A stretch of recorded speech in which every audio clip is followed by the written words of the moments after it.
By physician, Dixon medicine specialist. And tonight our guest on the fabulous Loveline is the scrumptious Kennedy from MTV. Hi, Adam. Hi, Drew. Hey, Kennedy. How are you? Good. God bless. All right. Sugar Ray tomorrow night, and then, wait, is that tomorrow night? Yeah. Yeah. Then Michael Penn. Yes. Who, I'm a big fan of his music, and looking forward to meeting him. Never met the guy. Not quite sure what he's been up to in recent months or even years. But he's a great artist. And, yes, he is. Very talented. And as is all of the Penn boys. Aren't they? Like the Baldwins. Mama Penn should be very proud of her children's work. Chris, Sean, Michael. You think, is there a fourth Penn brother that probably like sells oranges off the 405? The next Sharon Stone movie. How many Baldwins are there? 4. 4. There's Dan, the one, the bald one they don't talk about. Right. Although he's an actor as well, yeah, right? He's in motion pictures. All he's right. just not Stephen Alec or Billy. Right. Oh, Billy. Is Billy the one you're into? No, not really. You're still a virgin, right? Oh, Jesus, Adam. I don't bring it up every time I see it. I'm just curious. Do you still molest puppies? I don't know. Well, that's not. My boyfriend does the best impression of you. Oh, really? Yeah, he's like. Is his penis small? I don't know where he's like, oh, that's funny. I go, Kennedy, baby, when are we gonna box? How's that snowboarder? Yeah, baby. Yeah. Hey, why don't you get me a beer? Oh, who am I, Austin Powers? Is he asking to shag, too? Yeah, baby. I like your boyfriend, mainly because he likes me. Yeah. Because there's a little rivalry. Kennedy... This is another... he's got this whole sort of line of women, this whole sort of yes. group that all have boyfriends. But Right. he claims to be in competition with the boyfriend. Well, I guess you've joined that group. The delusional side of you hasn't calmed down. Well, I mean, Kennedy, you have a subtle interest in me. I mean, if you... subtle. No, it's... Overt. If you weren't hooked up with the snowboarding guy, Yeah. you know, there may be some sparks or something. Oh, yeah, Adam. Right? I've said that in letters and... Yeah, on the phone for years. and poetry. Yeah. I broke into her hope chest the other night and found poetry with my name all over. All right, so we won't put you on the spot anymore, but everything's going fine. You're doing the beach house. Motel California, it's called this year. Oh, it is? Yeah. Okay. Is that on the air now? Yeah. Oh, that's right. Gotta watch that. Drew, you watch the beach house there? Yeah, Yes. it's crazy. It's Don't a you have Marineland. a show on that? Yeah, we do, but, you know, we get home too late to watch ourselves. That is the problem. That's true, isn't it? Yeah. All right. And see, I usually watch the MTV late at night when I come home, and they're just showing the naughty videos. Yeah. Which is all right with Yeah, me. they started showing adult videos at night. Yeah. But there's no nudity or anything. It's just... Well, it's basic cable. It's not the Spice Channel. Gotta get that Spice Channel. All right. So you're doing the beach Can we house. talk about the illegal remote hookup you did to watch porn in New York last time? Oh, yeah. Yeah. He's talked about it at length. Yeah. In fact, he's advised people how to do it. Yeah, I'm not, I know, I have mixed feelings about talking about this because if I get everyone into this, then the man is going to catch on, and then I will no longer be able to watch free pornography. And I shouldn't say just pornography, Kennedy. I watched the Flintstones while I was in New York 786 times. Ooh. And only masturbated 700 out of those times. Because seeing... Flintstone, was it Rosie O'Donnell? Yes. In that tight Betty dress? Oh. Every dress is tight on baby. Rosie. I got news for you. All right. So now, Kennedy, you want to talk about other ventures, books, lectures, things like that? Anything you want to promote? What about these specials you were doing? Oh, I did a how-to special. Yeah. That was really fun. Are you going to do more of those? Yeah, I hope so. How to what? Well, I learned how to play the drums with Lars from Metallica. I learned how to motocross, ride a dirt bike with Jeff Emig, who just won the Supercross series. Your life is like a douche commercial. No, It really it is. When you're not motocross riding, you're out on a jet ski or you're snowboarding. I mean, think about her life. Every time I talk to Kennedy, hey, Kennedy, what's up? I just got back from Australia. Yeah. What were you doing there? I was snowboarding. And see, you know you have a life when you ski in places that other people didn't know there was snow. Right. Like when stupid people like when me, it's they summer, go, when it's summer where everybody else is. I just got back from a skiing trip in Brazil. Really? Oh, yes. I have a very Mount Tecumate over there. It's beautiful. We took a helicopter. Are you asking me? Really? I went to Tijuana 6 years ago.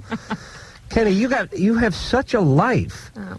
I mean, you do appreciate that, don't you? Of course, yeah. I mean, how many miles would you say you travel a year? Have you ever calculated that? No, I'm like Gold and Premier and all the little airline things. Where did you go last year? Or let's say, forget calendar year, but let's say in the last year. In the last year? Yeah. In the U.S. or international? Well, I don't know all the places I've been in the U.S. because I travel so much for work. Right. I mean, it's like I've been to Washington, D.C., Oklahoma, You did that whole Bob, she went on like Bob Dole's campaign trail. Yeah, the 96 hours to victory. Right. That Victory is a very elusive town. You should have, what they should have called is 96 hours to Victorville. That would have been doable. All right, but and where out of the country have you been? Well, I just went to Maui. No, I'm kidding. I did. You did. Canada, Japan, New Zealand. This is the last 8 months, right? And last year. Last year. Oh, this is amazing. Yeah, it's amazing. What kind of life? A lot of people travel. Travel is one of my values. I know, we but learn about values in senior health class, and but travel is always one of the let me tell you the normal life. Get up early, get yelled at by an alcoholic boss that's trying to feel you up, and then every 3 years, because you've scrimped and saved, you get a Eurail pass. You go to Palm Springs. And you stay at some kibbutz or something, and then you come back home again with dysentery. That is the life of most people. It's not everywhere all year long. Hey, I just want you to stand back and take some stock. Yeah. Okay, as long as you appreciate your life. Thanks, Hannah. Zoe, 23. Yes, hi. Hey. I have a question. It's kind of a psychological question. I don't know if Dr. Drew can help me out with this. My boyfriend and I have been seeing each other for about 2 years now, and we met in college, my senior year, his junior year. And when we met, we were very much on the same, playing field maturity-wise. We shared a lot of the same friends. We still do. We had a lot of the same interests. We still do. Excuse me. Let me interrupt for 1 second. Adam, I'm going to do a translation for you here. I'm going to read the balloon over her head. All right. I want to get married. Not at all. Okay. I do not want to get married, but I do want someone that I know I can look to in the next couple of years. Hold on. During the break, I'm going to let you smell the balloon coming out of my ass. She said the same thing. Yeah, I know, but everyone likes to disagree with Drew. That's amazing. And then they call up and go, he's a genius. Yet every time he brings up a notion, they shoot it right down.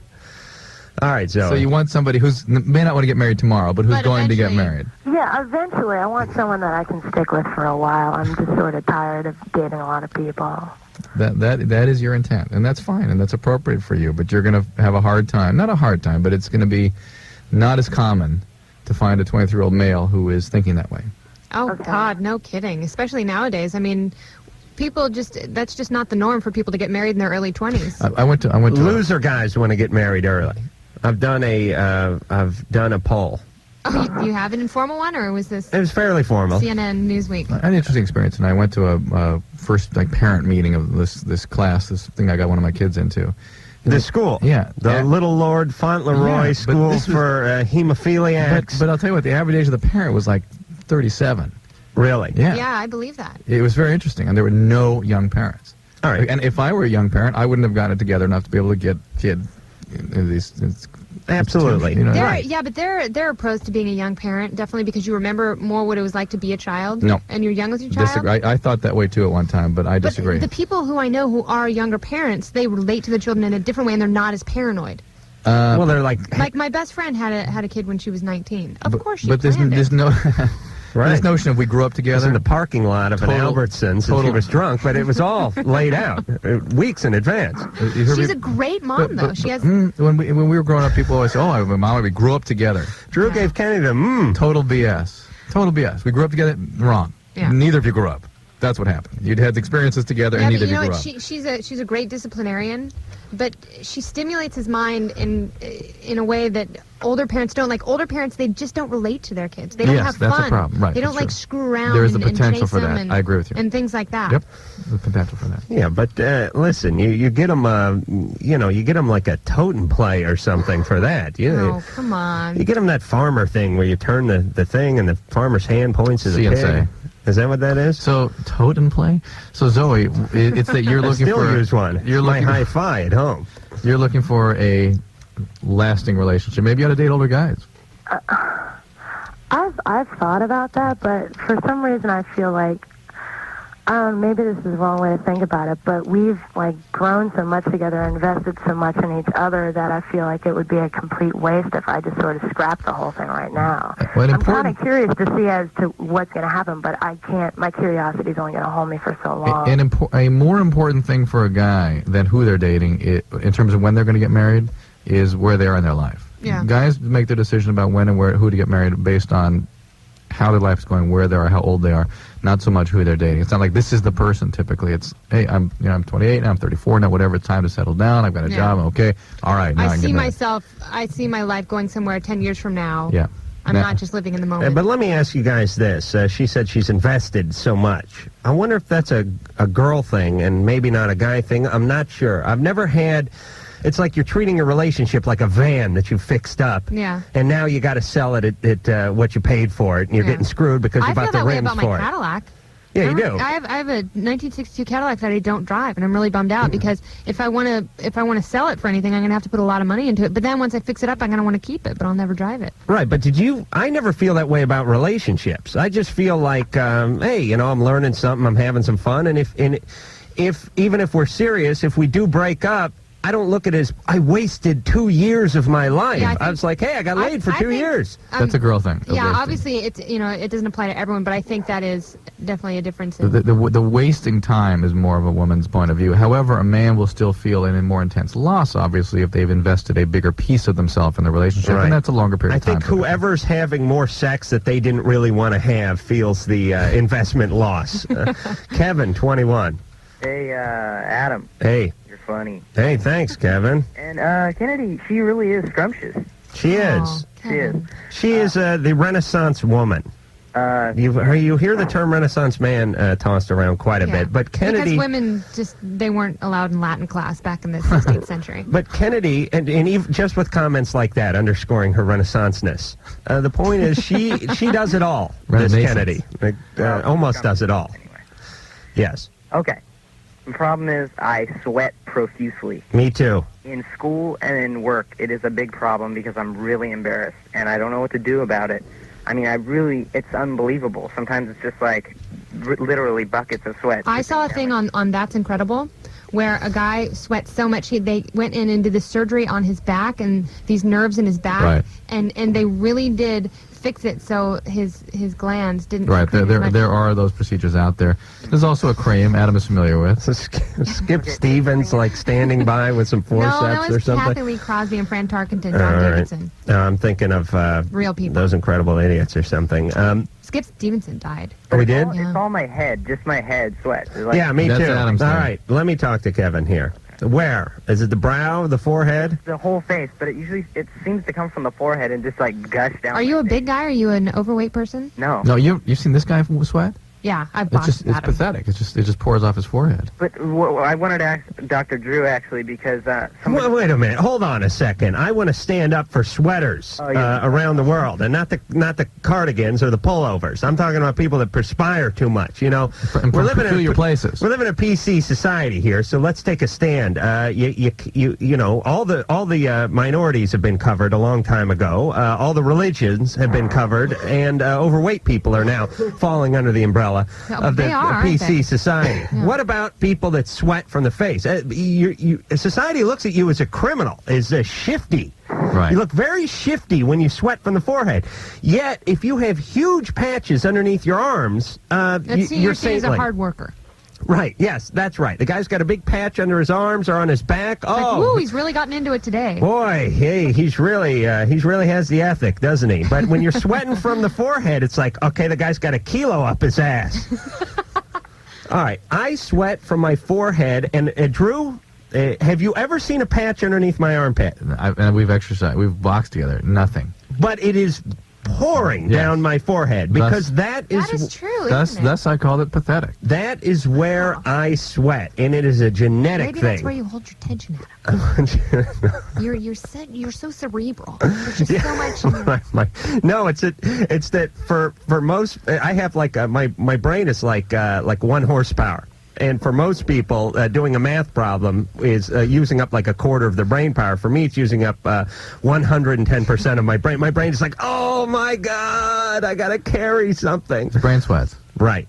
All right. So, Jeez. Kevin, this is a genetic, or I should say a Congenital. problem. My mother sweats. God bless her. Like a mule, this Right, woman. but tell him what to do. All right. Here's what. But it's actually, I have a medical question. What's the question? Because somebody suggested me the other day that it could be, well, my biological father has diabetes. No. And I don't know. No. It can't be related to that No. at all? No, No. my grandmother Oh, has okay. diabetes. Diabetes- She doesn't sweat from Symptoms it. of diabetes: weakness, weight loss, urinating very frequently, large volumes, very thirsty. That's Okay. diabetes. But So anyway, I'm going to answer for Adam since he can't seem to get to it. And that is that there's a cream called Xerac out there. It's not a cream. It's like an ointment. It's I wouldn't. It's water. Lotion. I beg your pardon. It's the lotion. consistency of like alcohol. Right, it's a lotion. And I don't consider that a lotion. That's a lotion. Is it a gel? It's a lotion. No, it's like, what would you call alcohol? A liquid?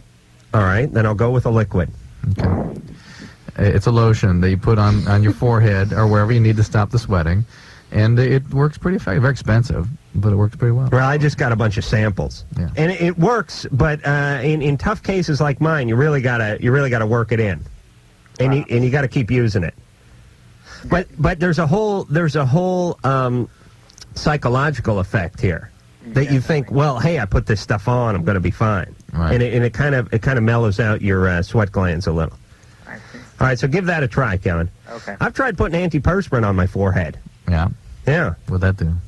Oh, It's that's made really my that's forehead really smell dangerous. good. And it probably made you break out. No. You're really not supposed to. I remember that John Ailes used to host a show called Lip Service on MTV, and he sweat so bad from his face. Really? that they'd have to put antiperspirant on a sponge and dab his forehead. Oh, I want to talk to him. I'd really like to start a group. SA, yes. Come on, because I swear, society really comes down on those who sweat. Yeah, you hear people bad-mouthing sweaters all the time. Well, he's just sweating like a pig. They picked a pig. They don't pick something friendly, like a I chipmunk. love pigs. He's sweating like a sea otter. They never say that. It's always the pig, the swine, Oh, Lord. with the cloven hoof. Hey, Carolyn, 25. Filthy Hi, animal. how are you? Look, I'm How can you wear hats if you sweat so much? That's why I wear a hat. It traps a lot of the stuff coming down the thing. Oh, good point. Drew, we did a thing for Entertainment Tonight 2 weeks ago. What That happened? was 3 months ago. They ever play that? I don't know. We What? must have just such a stellar job. I don't think they They had to pull out a bunch of like wind machines and point them at Adam because he was pouring sweat. Yeah, it was just fire up, boom. It's like they could have made the story as quasi-celebrities who sweat too much and shouldn't be in the industry.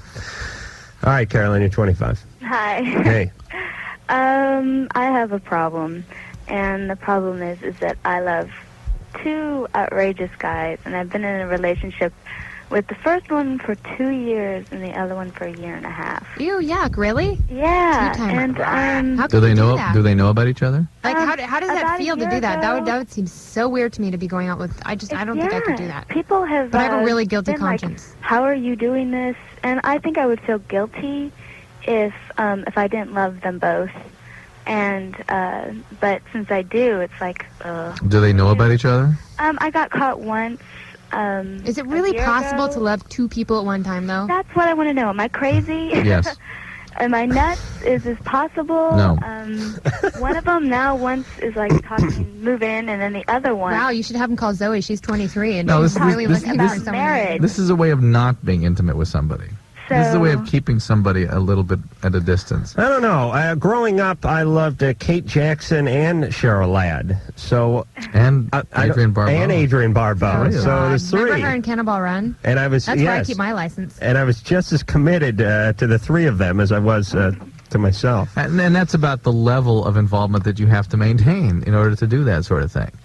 But I've been, well, the lies have had to get pretty thick. What was your family of origin like? Divorce, both of them. My mom. Who did you live married. with? My mom until I was 16, and then I moved in with my father. And why did you leave? She beat me. Okay. All right. Well, here we are. Okay, And this is what happens.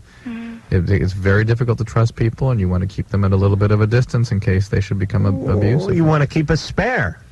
No, you want in the trunk. But yes. the spare is to jump ship in case they invade in any Yeah, way. one of them abuses One you. of them. Well, one of them I know. Well, yeah, but do that. One of them, what I'm you know, saying. Very caring, but he's jealous. overprotective. The one of these jealous types. Yes. Are those two seeing only you exclusively? Yes. Oh, these Carolla. guys are so flawed. Do they know about each other? You said you were caught once. Yeah, but I talked my way out of it. Now, do you tell both of them you love them? And Yeah, and do you tell them, like, I love you and only you? Part of relationships, That's so part of wrong, actually having a though. relationship. No, that's why. Am I wrong for doing this? Should I just dump them both, or Part of having get a on with my life, or? I think you need a third. Well, what happened is it started out. I was dating the first one, and he. So hold on a second. She was dating the first one? Well, the first one. I hadn't met the second one yet. Uh-huh. The first one I've been dating for 2 years. The first and one at you'd first started he was with. like, Okay. Oh, I don't know about a relationship yet, and just give me time. 6 months went by. You told him that, or he told you that? He told me this, Uh-huh. and so I'm like, okay, I'm not gonna, you need to make a decision. He's like, well, I don't know what I'm gonna do. So I'm like, fine. So I went out. I started dating the second guy I met somewhere, and then finally, about a month later, the first guy was like, okay, I'm ready for a relationship. Meanwhile, I was dating the second guy, and I'm like, It's interesting how this guy only became allegedly available to you when you were really no longer available. he didn't know. So, no, but people... look, Right, he sensed your it. subconscious knows this stuff. Yeah, you know when someone is... Yeah, I mean, so you've chosen an emotionally unavailable guy, and you made yourself unavailable. These are very, very unhealthy relationships. You are going to find a world of pain and very little gratification living like this. Part of having a relationship... Just choose one? No, That's I been think... my problem is I don't know, like... Well, anybody you choose is going to be the wrong one, almost by... Oh, that's good. Damn her. Well, that's good, Drew. Look, whichever of these two she chooses, certainly it's going to be the wrong one, because both these guys, as you said already, are flawed. I don't trust either one of these Right. guys. And it's like... I don't see how she could trust either of them either if she can't trust herself. That's the point. Part of a relationship is sharing Put of that on a yours- card, engineer Mike. What Go did I ahead. say? Not you, Kennedy. A relationship is sharing of yourself honestly and genuinely. And if you can't even be honest about the most simple elements of involvement in the relationship, it's not a relationship. It's not a relationship. It's not a relationship. Well, let's turn this into a musical. All of my most sensitive areas were inflamed. And you are listening to Loveline with Adam Carolla and Dr. Drew. Yes. Tesh. Was he here? Yeah. Yeah. God bless Brought him. his kid. Yeah, this 13-year-old kid. Let me say this about the tester. People, I don't know why, but he's a great target. Everyone was fun of him. Yeah, especially when he did gymnastics. Oh, right, in the Olympics. Oh, we got to talk about that for a second. But, oh, we can? Okay. I was just going to talk about Tesh, don't I? Yeah. All right. All right, that's good radio. Okay, good. We ran into Tesh, where we were, some like a conference or convention or something like NAPTI. something like that. All right, listen. Do you have to go to one of those ever? Listen. No, I've never been. Please let me let me kiss some Tesh Tush here for just a moment. The guy was on ET for a million years and then left it to go pursue his music. It may not be anyone's brand of music or our he sells brand millions of of music, records. but I think he does it well, and for what he's trying to do, he's doing a good job at it, and he's selling a lot of records, and he said, screw it, I don't want to be on TV, I'm going to go do my own thing and play my music. People make him the butt of many a joke, and we like to kind of ride on him, but I'll tell you, he's the most personable, friendly, easygoing, yeah. intelligent guy you're going to want to meet. Yeah, that's what everyone who's met him has said. And we ran into the guy at this convention, and he didn't know us, and we said, hey, here's what we do, and how about coming down? And he said, yeah, I think my kid listens to the show, and could I bring him along? And we said, fine, and he, true to his word, 2 weeks later, he walked in the studio, brought some CDs and some junk, brought his kid along and his kid's friend, and just sat there and was a delight. So it kind of, I don't like our society when we take really nice people who are basically just trying to do their own thing, and just everyone just jumps on that guy all the I know time. they It's do. kind of cruel. Not as bad as Kathy Lee, though. Well, that's true, but she kind of has it coming. Now, why? She's a nice person. All right, let me give. We never talk about See, any current I issues. go back and forth on her. See, sometimes I feel really sorry for her, and sometimes I just think Kennedy she's a- inspires us. Yeah, I know. All right, because we'll never take a call the whole night. But here's what I want to say about that. The Globe are vermin. There's no doubt about that. They are bottom-feeding vermin. They feed on the misfortune of others. And all of that, we had Was the it because tape. that Adam Carolla has syphilis cover story they did? You know what? That was my face on Hasselhoff's body. And the lesion was on his genitalia. So... Please. No, the point is they do this crap like, we had the tapes and we didn't want to release the tapes, but we didn't, but they denied it. So in order to save face, because they have so much integrity, they had to release it. Listen, you're vermin. You are vermin. There's no doubt about that. I hope you have fun cashing the checks, because you're going to be hammering those checks in hell one day. I guarantee it. You make a living off of exposing other people's weaknesses so that society can feed on it. It's a sad, sick profession that they're involved with. But as far as Kathy Lee, she sets herself up because she's out there. Here's Cody, here's Frank, we're so in love. She rubs her relationship in the faces of people for years and That's years true. and years. People can't identify with that. And now people are just waiting for her to stumble. Yeah. If she kept a low profile and didn't bring the kids on and rub it in everyone's face all the time, then it wouldn't be such a story. I But when you think it is set that- people yeah. up, they look for you to fall. Also, I think we live in a time of lots of disappointment, and a lot of people live expecting idealized lives. This entitlement people have these days, and she looks like and sort of touts or flaunts the notion that she has an idealized life. Everyone wants her to be human too. Yeah. Everybody wants her to feel like we all do, and that that things are not so ideal. And so she sets herself up as a target. Right. She makes way too much, and when you do that, you better be squeaky clean, because you know everyone's going to put the jeweler's loop in and see if they can find a flaw. And they certainly did. But it does not let people like the Globe off the hook for just being despicable. Corey, 15. Hey. Hey. And by the way, I just want to say this. Ba, ba, ba. Why, as a society, we all just talk to these a-holes like the Globe and talk to them as if they're above reproach. They've done nothing wrong. They put a video camera in a room, got some tape of a guy having a liaison, and then spread it out all over the place. Something that 30 years ago they would have been ostracized for, because we had a code. This country used to have a code, and now it's all out the window. We used to have ethics. Ethics and journalistically and morally. And Now no one takes responsibility for anything completely they do. gone, and everyone talking about the Globe, and nobody has attacked them yet. I wish more people would. I wish they would just boycott them George and say, screw you. Clooney doesn't like those tabloid talk shows. Now, see me sweating now? Yeah, actually I do, and you're red. Well, My brother's criminology class, he learned that people who turn red really fast and they got angry were insane. How much your brother make a year? I'll put him to work at my house. Corey, 15. Hey, Adam. Hey. I just think you remind me a lot of Oscar de la Hoya, you know? Oh, really? Yeah, you guys look alike. Why? No, Ann, hold on. Ann is vomiting into a trash can back there. Why? No, Oscar has a pretty boy face. I know, but... Have you seen Adam? Like, Adam's... You're more rugged, Adam. Oh, thank you. Okay. That's what I like. Yeah, you're Yeah. more like the Marlboro Man. Than... Oh, that's what I like. Okay. There you go, baby. Good backpedaling, Ann. Was Mike feeding you those lines, or you just came up with those? All on my own. All right. I think Ann keeps a Adam has PO'd cheat sheet in front of her. Rugged Marlboro Man. He'll be right back on track. But Oscar's so sweet and cutesy looking. He is. he's All right. adorable. All right. You know, for... But Kennedy, you've For a seen me pugilist. box. You know, Yeah, I oh, might yeah. be able to take the guy. Oh, without question. Your reach. Yeah, I got a reach advantage.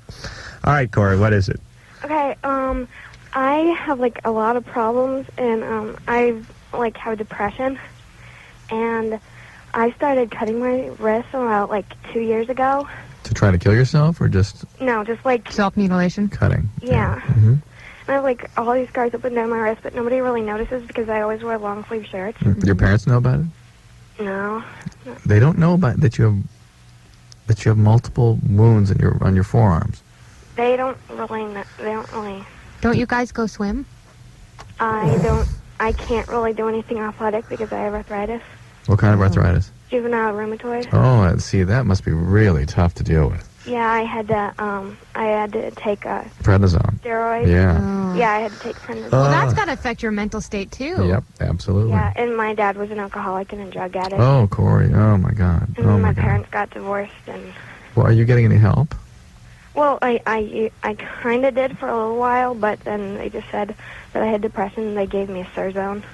Are you taking it? I think that's the last thing she needs to do is be putting anything else into her Well, body. No, hold on. Stand back. Drew's going to pounce on you. Go, Drew. Somehow when she says it, it's not like having John Favreau say that. Yeah. He put his boot in Favreau's butt when Favreau What said did he? that. What did? Drew was getting close to mental breakdown on the TV show because we'd done like 8 in the last 6 hours, and Favreau piped up with some of that rhetoric, and Drew just snapped and went Well, off on it just seems like your body's own chemistry. Like Told after him taking swingers sucked. prednisone, oh no. You have to understand that she has got a chemical problem going on, and sometimes you want to fight chemistry with chemistry, and this is pretty serious. I mean, this is a medically relevant issue here where she's starting to cut on herself now. Yeah. She's got a very complex medical disorder, juvenile rheumatoid arthritis. She's got some very serious interpersonal dynamic issues with the alcoholic dad that are not going to get better, even if she were to get in some kind of intensive therapy. It's going to take years to sort this stuff out. It's going to be a constant daily struggle. To take the edge off that, to fight the biology that she's got, and to help her have a meaningful life, I would think medication would be appropriate. I do. Are you taking the Serazone? Uh-huh. Yeah. I take... Does it help at all? No, is that something that... really noticed Does it help you sleep? difference. Does it help you? I take Ambien, too, because I can take, like, 2 Unisom, and it doesn't put me to sleep. I took Trazodone, and Yeah. I could stay up for days. Does Serazone have anything to do with serotonin levels? Yeah, but it's good for sleep. It's a good one for sleep. Hey, Drew. Yeah. Hey, Kennedy. Hey, Adam. How are you? We're running late for a break. Drew, you want to talk to Corey off the air? Well, let me. I think we can wrap it up. Corey, how? Listen, no, because what do you got to pee? Because how can we help? I mean, Corey, what are you looking for from us? Okay, well, I was just hanging out with a bunch of my buds, like, last Wednesday, and, like, I was just wearing, like, a normal long-sleeve shirt as usual, and, like, my friends were, like, bugging me about it, and they were just asking me why, because I guess they're suspecting something, and this guy pushed up my sleeve a little bit, and he saw all the scars, and, like, he just started freaking out. I didn't even say anything, and then he just started freaking out, and, he, like, went and told everybody, and now nobody will, like, take my calls, and nobody calls me anymore, and I don't know what to do. Hey, there's a place in hell right next to the Globe editor's spot. There's a bench for him. I can't believe that. I would hire someone to kick his ass. This guy is an asshole. He is an asshole, and it's a good thing he's not one of your friends. Wow, bookend assholes from Dr. Drew. That's amazing. And put that on a cart, too. The a-hole cart. All right, Drew, listen, talk to her off the air, please. All right. We're dreadfully late for commercial break. And Corey, Don't beat yourself up, Corey. This really is not your fault. These are all these circumstances that you have no control over. And it sounds like you're doing your best. All right, and hang on. We'll talk a little off the air. All right, we'll be back. The Squirrel Nut Zippers, a very strange band. Nice, but strange. Yeah, how were they? Were they nice? You get to meet everybody. Yeah, they're nice. Oh, I get to meet everyone. You get to meet everyone. And then they come over to your house and stuff. Snoop Dogg and Perry Farrell the other day. It was so excellent. What was it like talking to Perry? I mean, I don't think we've They were both interesting talked to because they him. were together. Oh, really? Yeah, they were talking about Lollapalooza.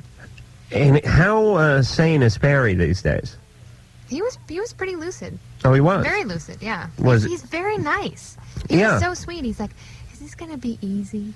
Was he talking about extraterrestrials and stuff like that? No, he was talking about all of the environmental awareness that he's trying to bring to this year's Lollapalooza and how he wants to increase the appreciation for the black man. That's why he's having artists like Tricky and Snoop Dogg on the bill. And Snoop said that he wanted, no color lines, and he wanted his performance to be, really memorable. And, Snoop was excited to be sharing the bill with a bunch of people because it took some of the responsibility off him. And he was excited to work with all these techno artists because he wanted to collaborate with, like, Tricky or The Orb or... I say he calls the audience crackers, gets drunk, and trashes his trailer. That's my prediction. God. All right. Jamie, 17. You're on Loveline with the great Kennedy from MTV. Hi, Dr. Drew. Hi, Adam. Hi, Kennedy. Hi, Hi. Jamie. Jamie. Hi. I just wanted to talk about. Okay, well, I'm going out with this guy for 8.5 months now, and I'm like way too clingy with him. I mean, if he goes anywhere, I have to like go with him, and I'm with him like every single day, and I cannot stand to be away from him, and it really good. bugs me, and I don't know why. Do we want to gamble? Yeah. Should we be Well- gambling, Jamie? I don't really think so. Could, but I don't think it'd get you anywhere. Oh, really? Yeah. Okay. Well, I'm not going to waste time. You weren't molested or beaten or anything like that. I had like a perfect childhood. Go, Drew. Now he wants to gamble. Yeah. Eating disorder? No. Anorexia? Nothing like that? Nope. I was anemic for a while, but that has nothing to do with it. Teenage profanity syndrome? No. No. When you have an overly idealized childhood, sometimes it's I was not kind of spoiled. right. It's really Why would not- she be so scared to lose this person? Why would she have to be so clingy, though? It's actually a pretty complex issue, but it has to do with abandonment issues and feelings of inadequacy and never having fully developed her sense of herself Yeah. because she's sort of caught up in this over-idealized world that was her It childhood. seems like it's never too late to do that. Like, of especially course for not. women. Like, women, it seems, can come into this awareness, like, either in their late teens or their, as late as their late 20s. Their independence? Or Their sense their of worth. self. Their sense of self, Their yeah. sense of worth. I mean, I know women who have, been in abusive relationships and had horrible self-esteem, and then they make, like, some pretty drastic changes in their lives, and they go, oh my God, I was completely screwed up, and then, like, they all of a sudden appreciate themselves. But I think she needs to do that because... Is it interesting how spoiling kids sometimes make them feel bad about themselves? Yeah, 'Cause well, they never don't have- have, like, a sense of security. When Well- you don't have discipline and, Well, it's not and just having discipline. to need to work for something... You also don't know who you are because you never have to confront bad feelings. You never come up against things of their disappointments and frustrations and things that help you define who you are. Well, I take back every bad thing I said about my parents in that case. You're perfectly defined. You're etched. Yes, they were great. There's some peanut butter in the fridge. There's a celery stalk, and there's kibble for the dog in the cupboard. If you're hungry, you'll eat. There gets to be a point where you have to stop relying on your parents and you have to raise yourself. Like, you have to take care of yourself and your self-esteem. I mean, she has to go out and find something that she's good at or find something that she likes, and she has to throw herself into it, instead of... I've been trying to do that, but there's like nothing I could find that I could really get into. Well, you're 17. It's still young to figure out who and what it is you want to What be. are you a senior? No, junior. Oh, okay. That's right. We're at the end of the year now. Yeah. And what do you want to go to college and stuff? Yeah, I want to go to UC Santa Cruz, but I don't know what Banana I want to slugs. Why do you want to go there? Just to score mushrooms and find yourself, or I don't read the works of I don't know. Lennon My and Johnny. sister said it was a good place to go. all right.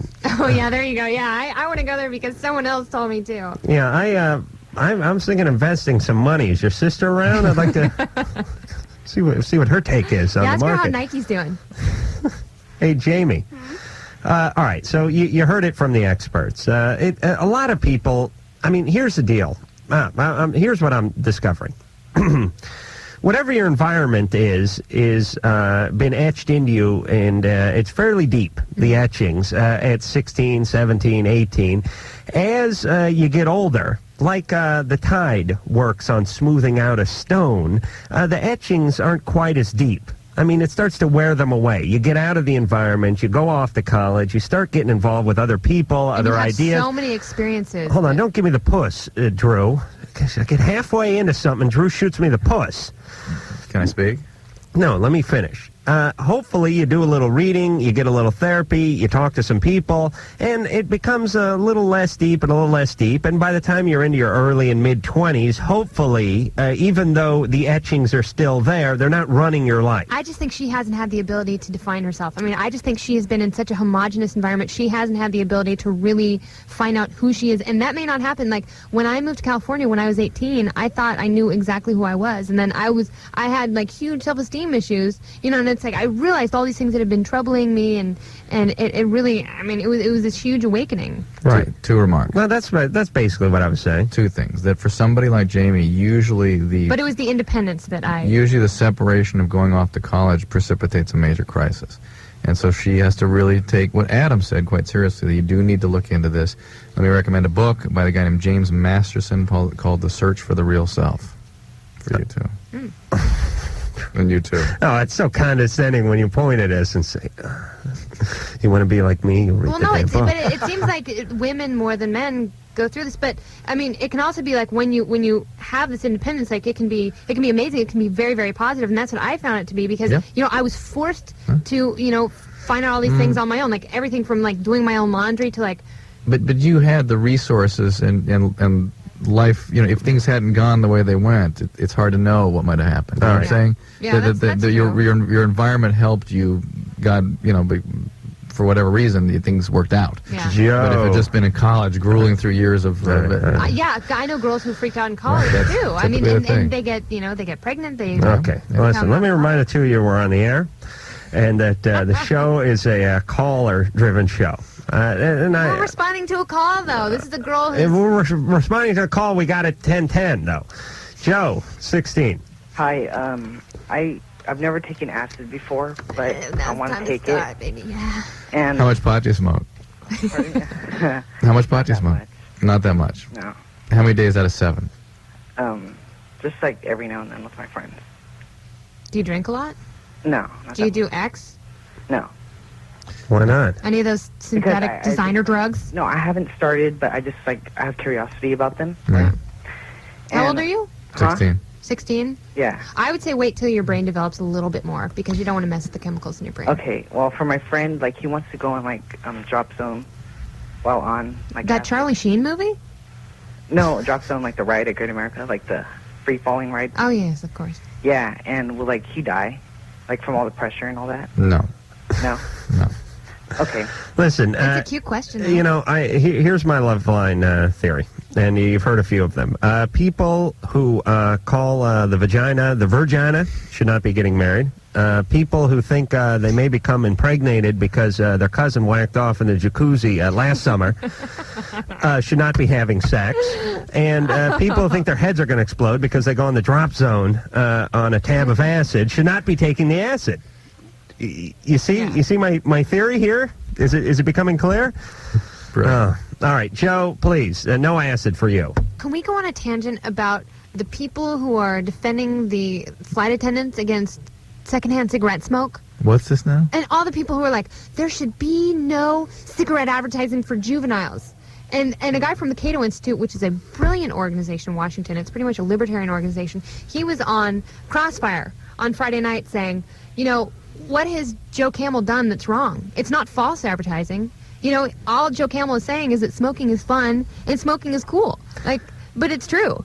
And it's a very effective campaign. I mean, but why should whoever the government? Why should the government be the ones to say that you can't smoke and that cigarettes should be outlawed? The government makes the rules as they go. That's why they're the government. There's no rules that say you can't have Joe Camel advertise your cigarette. Why not the person? Why not the individual? Why can't the individual say, I don't want to smoke because smoking is bad? It's very obvious. There are blatant warnings everywhere. There's many different angles on this subject, and I have mixed feelings on it.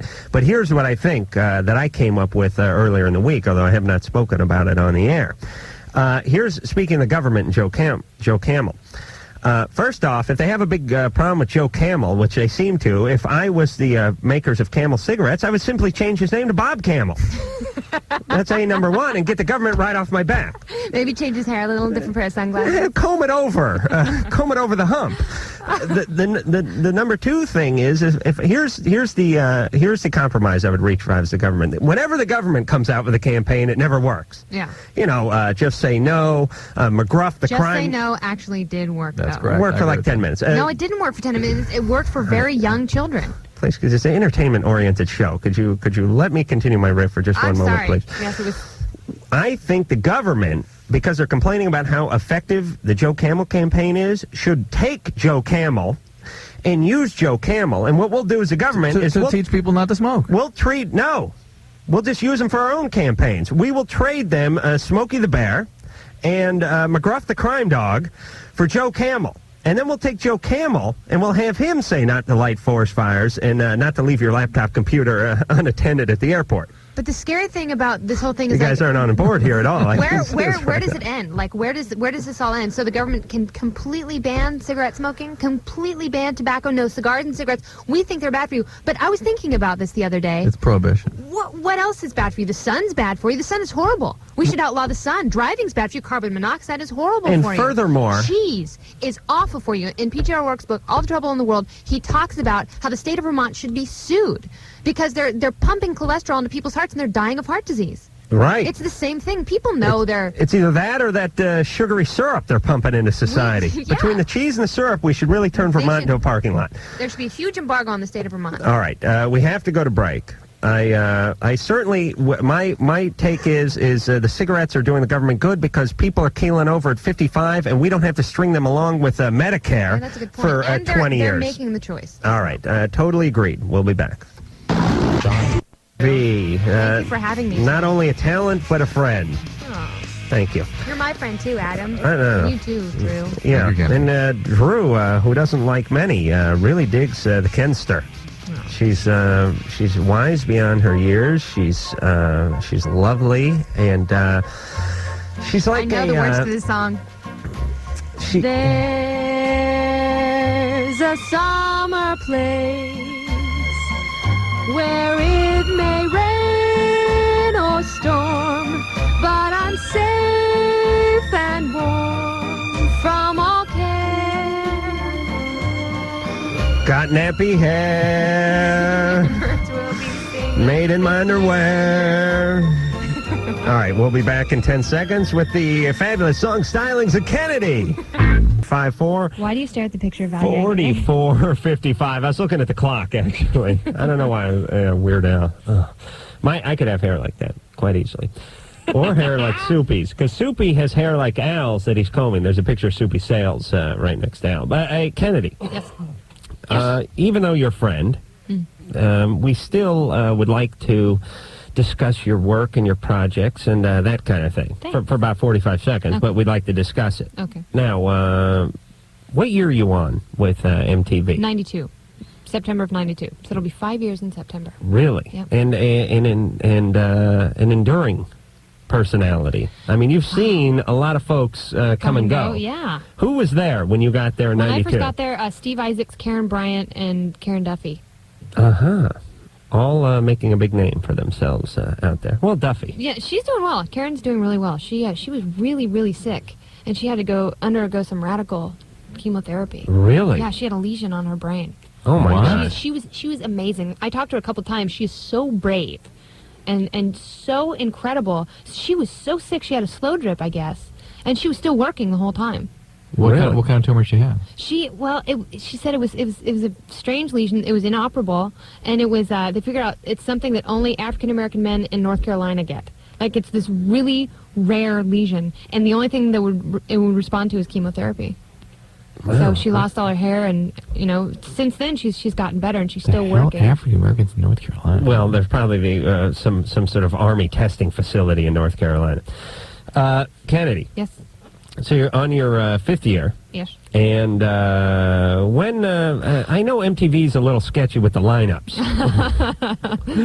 It's really like spin the wheel of programming every night on that network. But when can we find you most consistently? There is no one consistent time. Since Alternative Nation has gone off the air, Mm-hmm. I'm on during the day. I interview a lot of celebrities, Right. and Down at the beach house. down at the Motel California. Motel yeah. California, right. So I'm on throughout the day. Did you ever go to Marineland when you were a kid? Adam? Oh, you're talking to me? Yeah. Yeah. That's where it is. what they converted into the Motel California. Oh, really? Yeah, Yeah. the old Marineland. Wow. Isn't that wild? Yeah. I left a piece of my childhood there. If you come across it. Wow, I Very thought that good. We was gotta go out a on the piece road. of tofurkey. I put it on my sandwich. All right. Don't make me discipline you. Joe, 32. Hey, how's it going? Good. What's going on, Joe?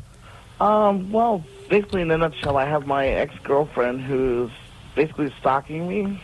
She, I don't know, she thinks she's gonna get married to me. Oh, Zoe. She foresees this in my future. What do you mean she foresees this in your future? Well, this, Paranoid bit in-depth. schizophrenic. huh? Nothing. She's, She thinks she's a messenger from God. Mm-hmm. I didn't know this when I first met her. She what? She thinks she's an angel. And she's thought that since you first met her? No, I didn't know this when I first met her. Well, she's become psychotic then since you first met her. Will she do a lot of speed? No, she's not on drugs. That's the thing that I don't understand. Well, she is psychotic now. That's called a delusion of grandeur. And that when people talk about somebody being crazy, that's what they're talking about. People become delusional. Even if you look at yourself as a mediocre angel? They believe they are God or Napoleon or So I look at myself as an average deity. And they believe they can have Like special powers and John Vulcan, special like thoughts. And that's, they can... That's the whole thing. So I guess that she had it from the beginning on, but she didn't let it out. All right, Joe. No, Joe no. the genius was Joe- dating a crazy woman, Yeah, and Joe- now is surprised that there's no. problems. It's not a matter of her letting it out. It's that she is decompensated now, and she is becoming mentally ill. Whether it's a bipolar illness or some kind of, as Kennedy said, some kind of schizophrenic process. Yeah, see, what happened with me is I fell really, really deep in love with her, and... Well, she needs to see a doctor immediately. Yeah, she ended up getting together with my best friend. I'm not kidding. Listen, we don't need the particulars. This is a She serious needs help. She has a serious medical problem. All right, how does he get her to help? How does he steer her to help? Is she coming around and doing funny stuff? Well, no, that's what she does. She'll sit outside my window because of the situation where I live. I can't see her, but I know she's out there because she'll write poems and letters and send them on my car. And the hours that I go to sleep, what I say to my friends who are in my apartment, everything. And then she'll leave notes at where I worked. it just keeps going on. And then when I see her and try to tell her, move on, she doesn't want to do it, and she starts getting... Joe, she is psychotic. Do not try to rationalize with somebody whose brain is not working right.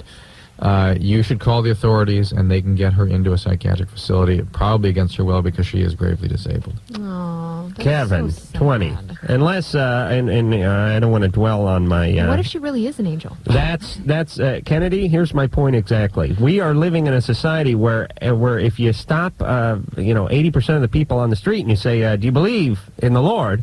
They go, yes. And then when someone says, hey, I talked to Jesus, take him away. Yeah. He's a nut job. Yeah. So I don't believe people believe like they say they believe. Otherwise, if someone said, hey, I'm an angel, or hey, I spoke to the Maker last night, they'd go, really? Good, what'd he say? Do you understand this thinking? Not really. Okay. You believe in God? Sure, yeah. Right. Okay, so you believe in God. Yeah. But yet, if I told you I spoke to God last night, you'd think I was a crackpot. Well, I'd wonder if maybe you had bowed your head and prayed to the Lord, Adam. Yeah, I mean, you know what I'm saying? Seriously. But isn't there a book like Conversations with God where this guy was like, yeah, I was awakened by an angel one night. Right, and we all That's think what he he's a said. nut job. No, the book is a bestseller. All right, because people want to read about the nut job. Kevin, 20. Yeah, how you doing? Good. You're panting like old Yeller over there.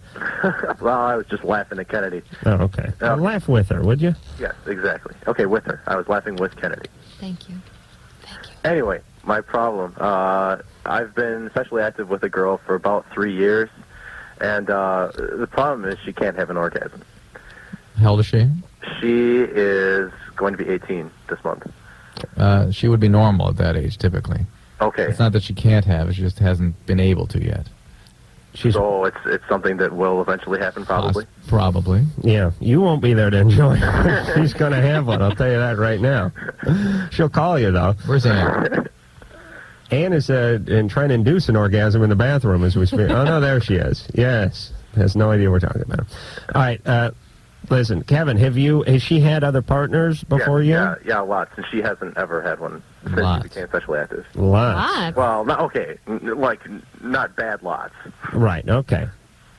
And, but enough to have felt the warm caress of a gentleman and knows that it's nothing that you're doing or not doing. Correct. Right, okay. What about when she's alone? She hasn't, when she's alone, she doesn't like to do that kind of thing. I mean, she's tried it, but she is not a big fan of it. So. See how different that is for women than a man. For women, it feels silly, weird, not right. Exactly. They can't quite find the emotional place to have those responses happen. And for a man, it is a purely mechanical issue. It's because boys aren't sluts, and there's not that sexual stigma. No. I really think it is a purely different process. Women...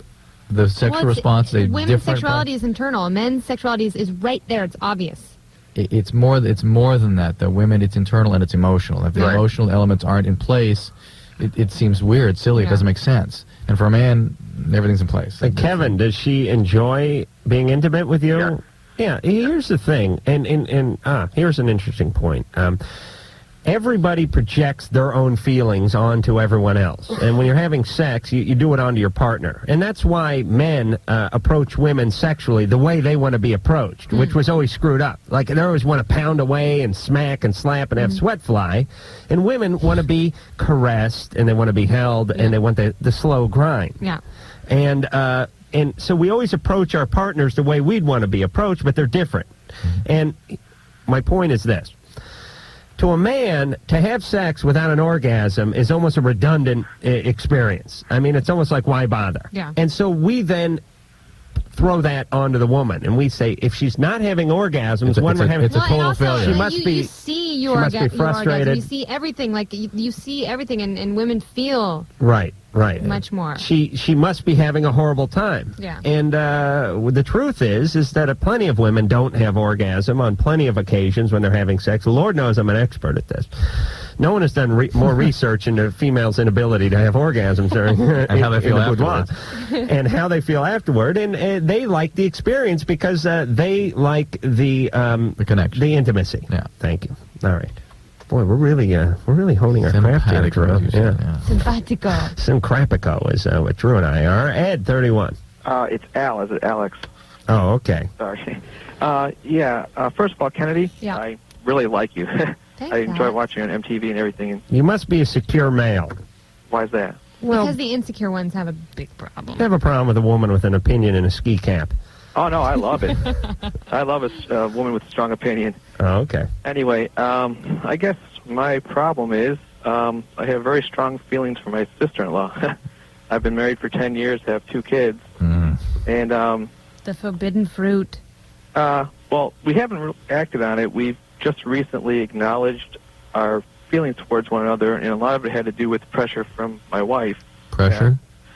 Well, we've been we become really good friends throughout this whole experience. I mean, I guess because she's always been, around in family gatherings, blah, blah, blah. She's around a lot. What do you mean pressure from your wife?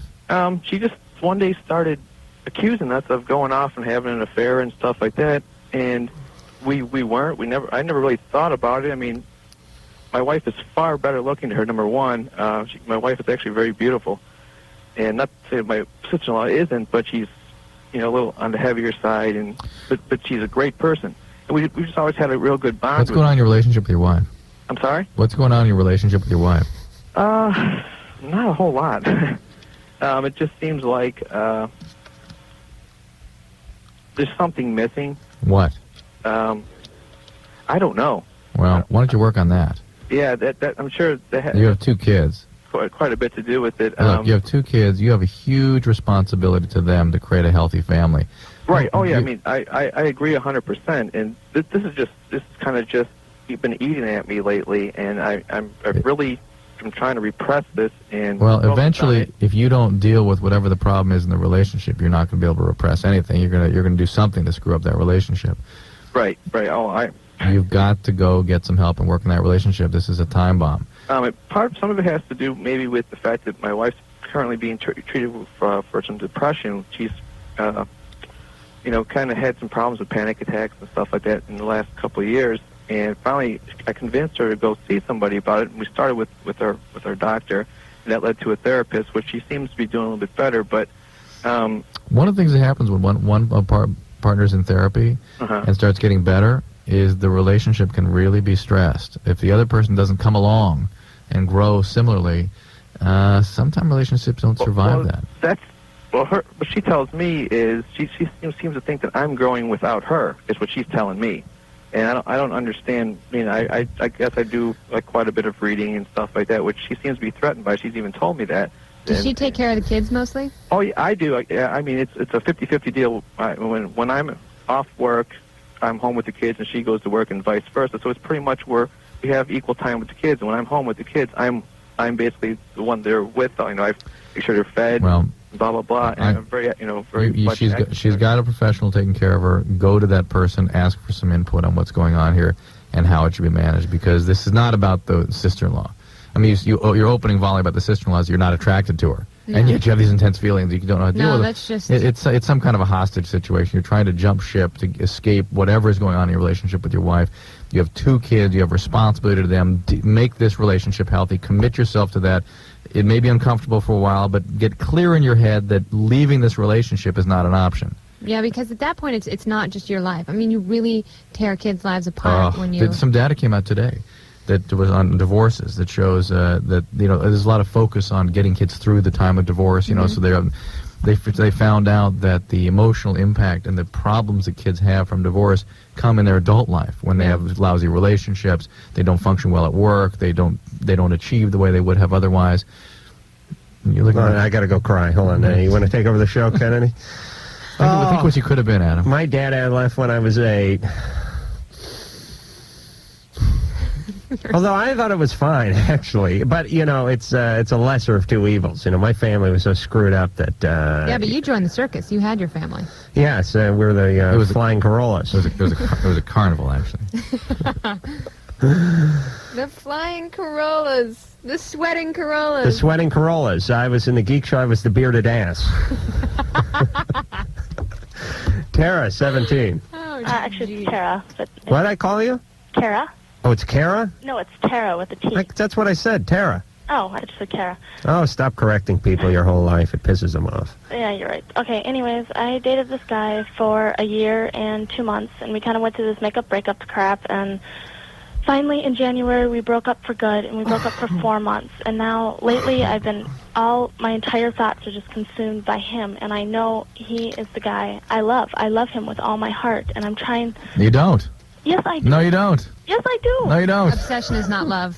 When you're obsessed with someone Because like if that, you did, when you were with him, you love him, but you don't like him when you're with him. You like the thought of him. No, you know, I Go, Drew. lost his baby in November. You what? Really? You what? I lost his baby in November, and that really... At the mall or what? No. I had a miscarriage. And How far along were you? 2 months. How old are you? 17. I know, it was a big mistake. And That'll be a chapter in your book, Kennedy. Go ahead.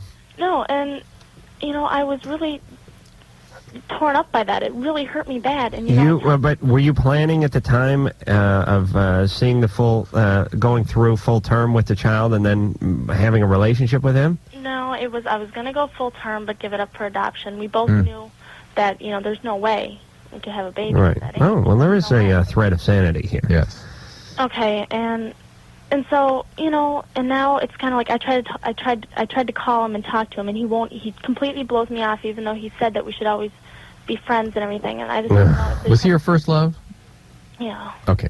You are getting to the point where you're actually having to say goodbye to this relationship, and you're just not willing to do it. You've been able to distance yourself and sort of deal with it realistically for a little while, but when it really comes time, when you're really having to confront the fact that he is gone, you can't do it. It's very painful. It's very difficult. It takes many months to get over, but it's an important transition for people to go through, and everybody has to go through it. Everybody has a first love. Everybody leaves it behind. We could do an hour on this, and it wouldn't make a dent in it. It is one of those things. It is like going to the dentist. It is just one of those things in life that you have to do so your teeth don't fall out when you're 35. And oftentimes people... It makes you a better person. Yeah. You have to go through it. I don't know how else to explain it. It is the most intense pain I've ever felt. Yeah, you'd end up clinging a little bit, didn't you? You got kind of clingy? Well, I don't know if I'd call it clinging, but Stalking, I did get okay. drunk, barge into her house, and insist on getting my softball mitt back a year after the relationship with tears pouring down my eyes, only to find a condom. Is that true? An expired condom underneath the bed while I was looking for my softball. Is that true? Yeah. Yes. Oh, my God, that's so horrible. It sounds like such a cute little funny out of made-up story, but it's real. Listen, Kenny, you don't know the pain that was my life. And people that have trouble dealing with these abandonment issues, they can be very, very painful. I was older. I was like 20. Yeah. Maybe 21. You were still out of it for like a year after that, weren't you? I would say, realistically, at age 21, Hill could have been 22. I can't quite recall, but the point is this. I was an adult. I mean, I was living on my own. I was working. I was riding a motorcycle. I was drinking on the weekends. And I was in a profound funk for a good 9 months. And I mean like close to suicide kind of funk for like 9 months. And then for probably 3 or 4 months after that, in a pretty bad way. I mean, the greatest, and my life was such a horrible mess anyway that it was so painful. I was installing closets with 6 born-again Christians for a living, taking a unit over at the junior college, and basically getting my car towed every other weekend. So, and living in a 1-bedroom apartment in North Hollywood with 3 guys. God, that sounds like my life when I moved to L.A., except for the Christians. Okay, that really only confounds things. The religion being mixed in when you're trying to kill. As a matter of fact, one time when I was at my when I was at my worst, when I was at my like the worst night I ever had, like maybe the day after I found the condom thing or something, I got into the van at 7:30 in the morning with the born-agains. One guy used to speak in tongues. Ironic, he didn't speak much English, but he spoke fluent tongue. And they'd carry the Bible, and they'd ask for travel in mercy before we went out to Encino and install the closet. And I should tell you the time I installed a closet in the wrong house. That is my favorite closet installation. The wrong house. And installed it because they had a Spanish maid who didn't speak any English. I'll tell that story when I come back. But we were driving in the van, and these guys were asking for travel in mercy and this and that and everything else. And I said... boys, I'm in a real bad way this morning, and they said, it's over a woman, and they said, I said, what do you guys do about women? And they went, we just sit back, brother, and we just wait because God plans it all out, and God takes care of us, and God this and that. And I just went ballistic for about that. I just lost it at that point. Just started screaming about the devil and killing and just. All right, when we come back, remind me to tell you the story about the time I installed a closet in the wrong house. Iced tea. Like that iced tea. All right, this is Loveline. That is Dr. Drew. I'm Adam Carolla. Now, and which did you say was better, cake or pie? I can't remember. Is Kennedy. And you know my feelings on pie. You like pie better? Or cake? Yes. Pie. Okay, that's right, because I like cake better. I like that pie. Would be a huge hurdle for us to overcome as a couple. I like cobbler. Do you like cobbler? Oh, sure. You can't go wrong with cobbler because cobbler is really pie. It's rectangular. Really, it's rectangular pie disguised as cobbler or cake, but it is pie. All right, let me tell you real quickly before I forget the story of installing a closet in the wrong house.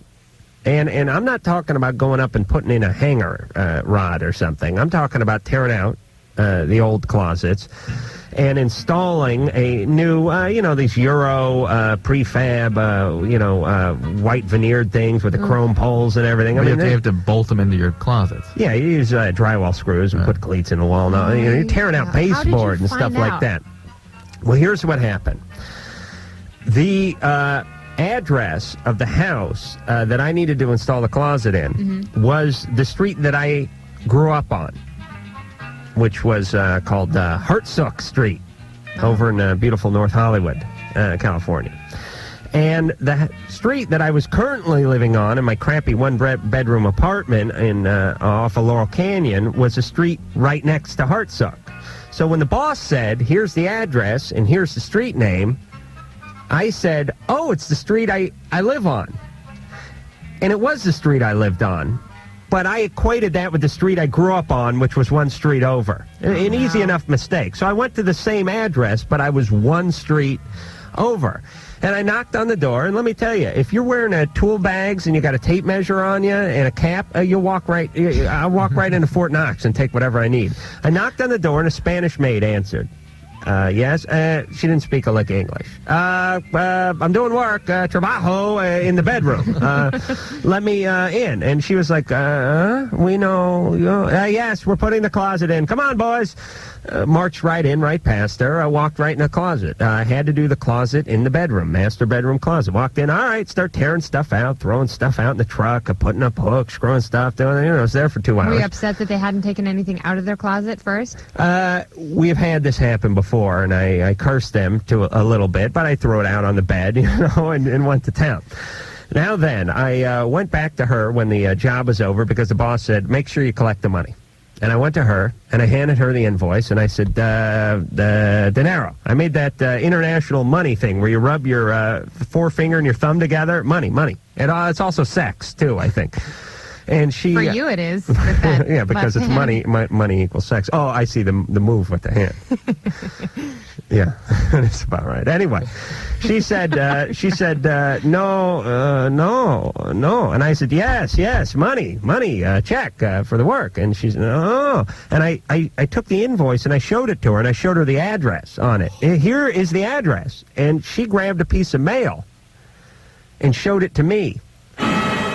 And of course, the address was on it. And I had that little thing. You know, in life, there's just a small window in between the time you were incredibly right and you effed up incredibly. There's like a second and a half in there. That the dawning period, I like to call it. The sinking feeling. The sinking, where it's like the feeling goes from I am absolutely right to what to holy ass. I got to get out of here. So I realized I was at the wrong address, and I got sketchy and started sweating profusely from the brow, as my theme would go.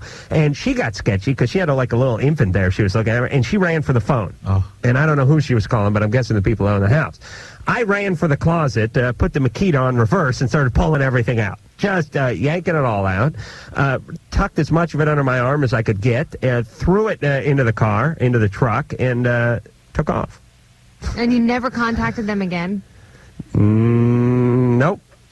Oh, Adam. What was I going to do? I was young. I was scared. I was confused. Could you imagine if I really just left the closet in there? Normally, we don't take pay. We get paid like a week later when they send it in. Could you imagine them coming home to a closet that was installed? They probably would have been stoked. I know, except for now there's just a bunch of holes in the wall. Oh, you took it all out? Oh, yes. I had to go install it in the house down the street. Oh. And imagine this... Did you go to the house down the street and... Yeah. On and the other street? I was an hour late, and she was like, where the hell have you been? And I gave her the old don't ask. But imagine the Spanish maid trying to explain to the owners when they came home from work that day what the hell went on There in are a here. bunch of holes in their closet. Crystal, 22. Yeah, how you guys doing tonight? Good. Hi, Crystal. This is for Kennedy. Okay. I occasionally watch the MTV show, and I just wanted to say you're a really good influence for young women that are growing up, because you're not that ditzy blonde on Singled Out. No offense if she's your friend, but I can't stand her. She's an idiot. My friend. She's super nice. Well, she just acts ditzy, and I think you speak your opinion.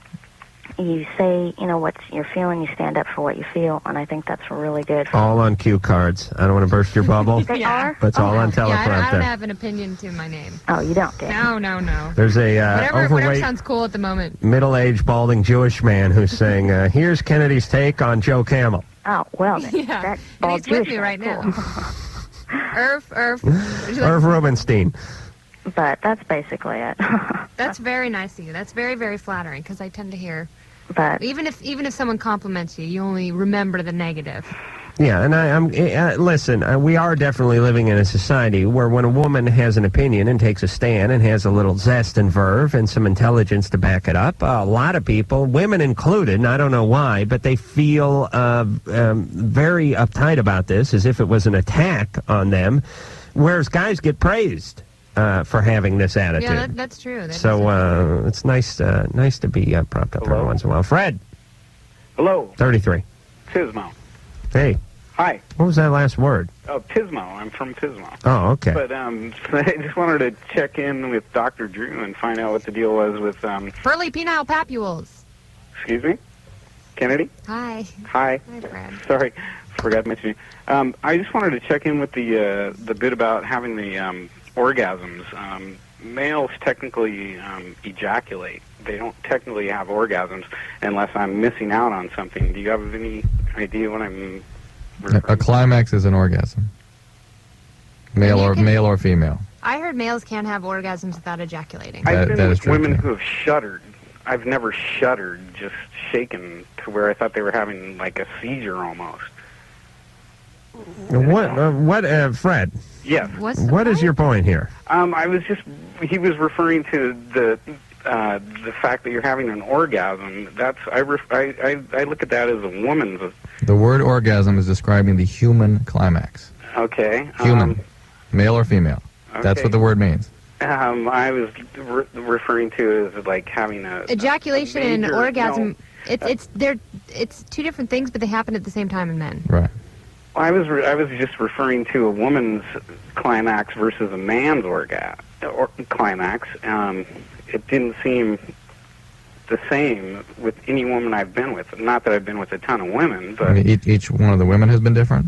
well, mostly the times they've had an orgasm, it's been like they've just shuddered. They have just completely almost lost control, and then Oh, you wild man, Fred. Fred, what's Stop that? me, Adam. I want to dive through the Hold on. I don't ever shudder like that. I All don't, right, hold on. Let's put the shuddering aside for a second here. Let's close the shutters for a second. Okay. Fred, time to close them. let me talk to you for that. What video store do you work at? I don't work at a video store. You don't? I don't rent videos. You don't?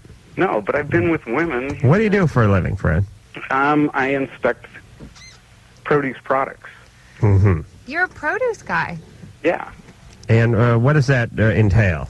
It entails, Thumping grading a lot of- product on quality. Uh-huh.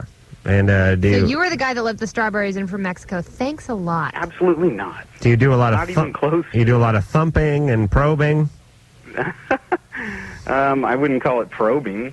All right. You've never had sex with a rind or some sort of a cassava melon that went into the reject pile? You've never mounted it in any way? Oh, I hope not. Okay. All right. Fred, you smoke a lot of weed? What's going on with you? No, I was just trying to refer to the orgasm thing. It doesn't. All right. Men have orgasms. Okay? No, I'm sorry. And yours have been different than the women you've been with. That's because you're a man and they're a woman. No, because Fred is Fred. Fred, But Fred is also your assuming that orgasms are unique, and no one has the same orgasm. Right, and Fred is assuming that all males have them like him. No. He's making that assumption. And some males have pearly penile papules. Your semen is much like your thumbprint. There's nobody else whose semen matches yours. Is that correct, Ro? I guess, yeah. Is that so? Well, I mean, the sperm are all genetically different, so yes. So if a guy were to masturbate at a crime scene, they could use that? Yes. For what? For IDing him? I don't Yeah. I'm just saying. They say no to thumbprints. I mean, that's are how- Yeah, I mean, the rate- that's DNA. Yeah. All right. Just listen. I don't mean to overstate the obvious, but we have a lot of young stone listeners who are asking themselves the same question. And I Should I get rob a ridiculed house for bringing it up. tonight? Yes. All right. We'll bring my hamper down to the lab and be back after this. I don't go. All right, I'm Adam Carolla. That is Dr. Drew. She is Kennedy, and there's something I didn't want to forget. I don't know. I got to make a note here. I want to sponsor a vasectomy. Right. For who? For someone who is a worthy candidate. Someone who's young, has too many kids. Not necessarily young. Not too young, because it'd be a hard time to have a vasectomy or a hard time getting it through. Anybody who's been irresponsible, with their sperm. Poor parent. You know what I mean? Like Dennis Rodman's dad. Oh. He has like 75 kids. Does he really? I think he has into the 30s. Wow. Or something like that. Really? And to me, a guy like that has done more harm to society than like smallpox. Yeah. I would like to sponsor, for instance, a lot of guys would like a vasectomy. The guys who are on like their 8th kid don't necessarily want another kid. They just want a screw, and they're too lazy to put on a condom. Yeah. I think if we had sponsored vasectomies, we could clean up this world of ours, one bad dad at a time. Okay, so I hear it's about $500. I have said I will put in the first 50. Engineer Mike's down for 20. Drew's down for 20. And the girls and Ann are in for 10. So that is $100. Now, what we will do is have a bit of a telethon, and it'll be like Jerry's Nads. And you don't have any one specific person in No, mind? but we're going to have candidates call in, and we'll get a tote board and maybe put you in a sequins dress and, check the numbers. I love it. And we'll get some celebrity, get like Jason Priestley's cousin in here as the celebrity, and if he has one, and we will have people pledge 50 cents, $1, $5. Maybe we'll have businesses who listen to the show call in and pledge, and we'll get somebody. We'll get somebody vasectomy. Drew, is this an idea? Yeah. Absolutely. Okay. Yeah. All right. I understand, Drew. Indigo. Yes. Hey. Howdy. Hey. So I have two things. One is, I guess, first of all, probably for Dr. Drew. Yeah. And you may have some experience in this department. I'm probably a charter member of the napping and masturbating club. Oh, really? But my ejaculate seems to turn things blue. Like even a light blue towel will be turned a darker blue in like this little splatter pattern. That means your hamper's pregnant if it turns blue. Wow. If it turns pink, you just got to do a load of laundry.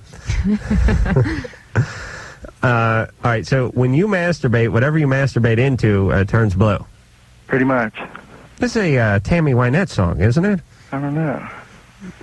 Okay.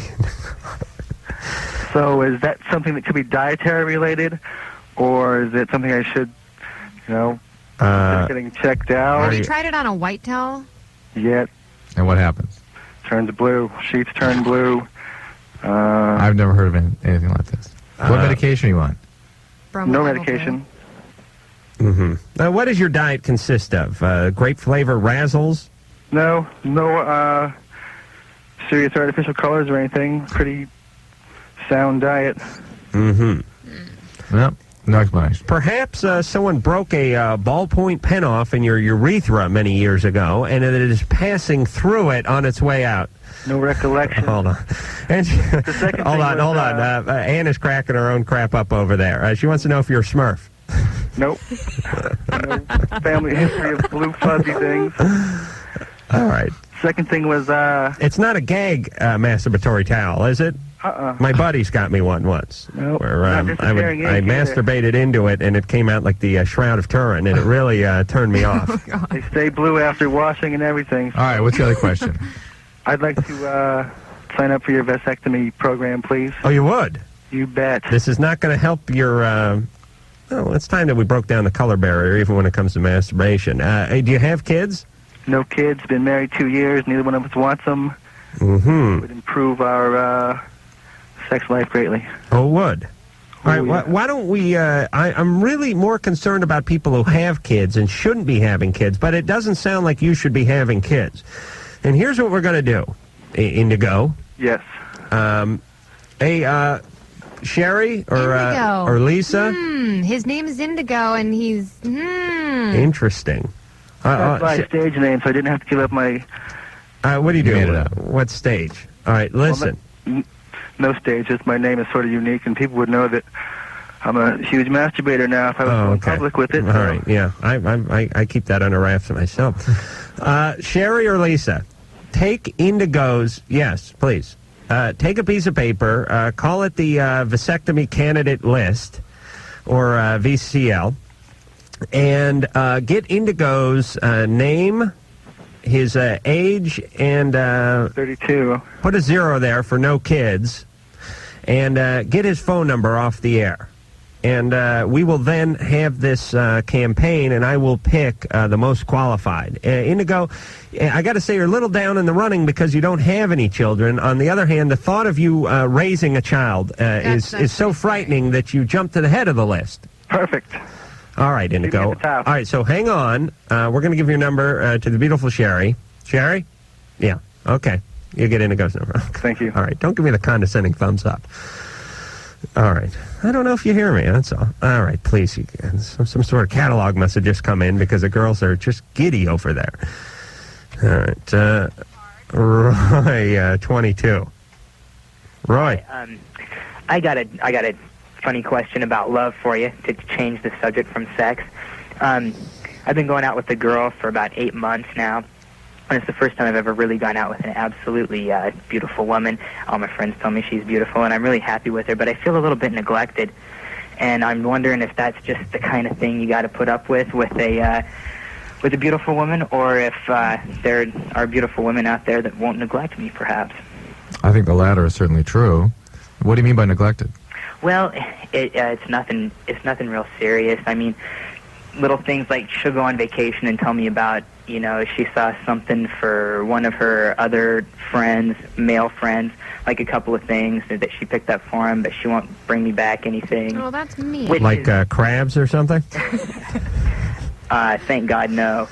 No, it's nothing real serious, but it's just a bunch of little things that just seem to add up over time. And there'll be times, you know, I'll want to go out, I'll want to hang out with her, and she'll, you know, blow me off for So her it sounds other like friends. it sounds like she really has no concern, or maybe even has difficulty acknowledging your feelings, which certainly people who are sort of think a lot of themselves, let's say, have trouble doing sometimes.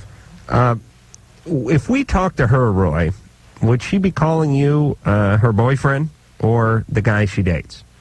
She'd be calling me her boyfriend. We tell each other that we love each other, and I know that I love her, but I don't know. I think maybe we've got a different idea of love. How old is she? She's 20. Do you guys have regular sexual relations? I'm away at school right now, but when I'm around, it's really frequent. And what does she do? She's incredible. No, I mean, for a living. What does she do for a living? Sorry. She's a cocktail waitress. Oh. I see. And At Hooters? No, not at Hooters. At it's kind of a prestigious country club at a golf course. And how did you meet her? Did you have to win her? Was she a little reluctant at first? Yeah, she was. And I asked her later, you know, at what point were you attracted to me? You know, was it because I was always attracted to her? You know, I saw her, damn, she's beautiful. But she said that she kind of grew towards me. All right. Here's my theory about relationships. The tone of the relationship is set early on by who does the serious pursuing. Now, I know this sounds a little funky, but hear me out.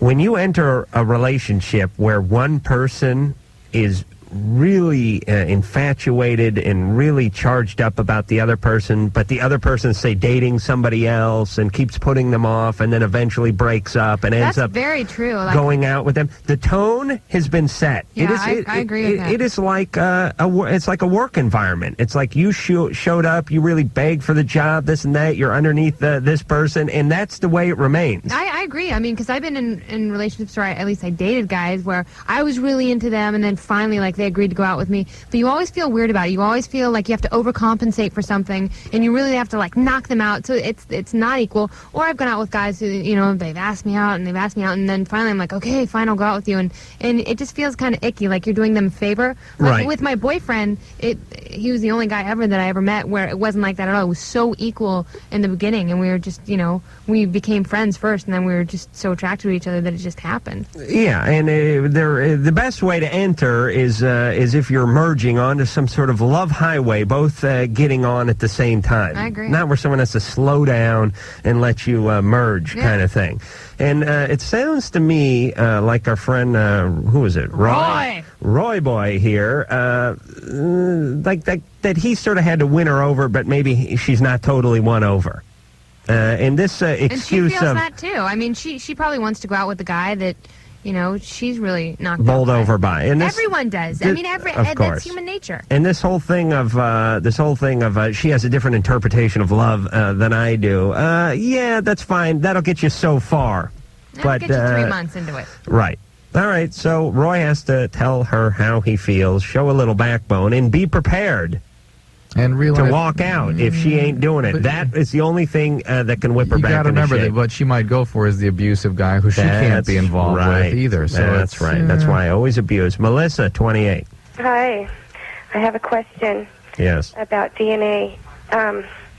My baby is 2, and the father, he went to jail. Hold on a second. Okay. What's going on in the background there? You air traffic controller, or is that this show? It's the show. I moved away from it.